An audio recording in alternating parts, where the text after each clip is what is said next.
So ito na pala yung Volkswagen na Tiguan kabayan. So i-continue ko yung repair na tong fender kasi pinalitan yung mga hood. Yung hood kasi nakuan may mga tama-tama. Tapos yung hindi original, pinalitan na yung headlight, pinalitan din ng original. Lahat original pinagpalit na.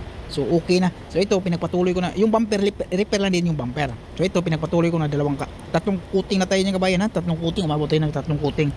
Kasi siniting ko ulit dito kabayan, tapos siniting ko yung ilaw kasi ito bangga, matibay ito siya kabayan ha. Inayos ko yung dito kasi pag ilagay natin yung bracket nakadistansya ng malayo, hindi natin siniting yung bumper na. So yung bracket dito, ito ipakita ko yung bracket kabayan ito. So kinabit ko to para makita natin ganyan oh. Kinabit ko to, tapos lahat kinabit natin yung yung nut din niya, may nut yan oh, yan. Kasi masyadong malayo dito. Ito okay na to siya kabayan, kanina masyadong malayo. Itong bracket kasi yung pagkabangga dito, tamaan din yung bracket. So dapat nga in-orderan ko ng bago, so nakalimutan ko lang sabihin. So ni-repair ko na lang. Kasi dapat okay yan. So ito blending nitong fender na to sa kabila. So tinanggal natin. Katulad kabayan oh, makikita naman natin yung distansya dito eh. Yan oh.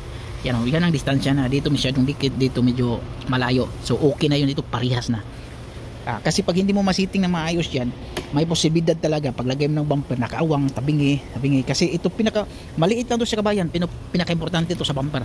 Lahat ng bumper, lahat ng sasakyan, pinaka-importante itong bracket na to. Kasi kunting diferensya lang, automatic nakaawang na yung bumper. Mahihirapan ka na mag-sitting.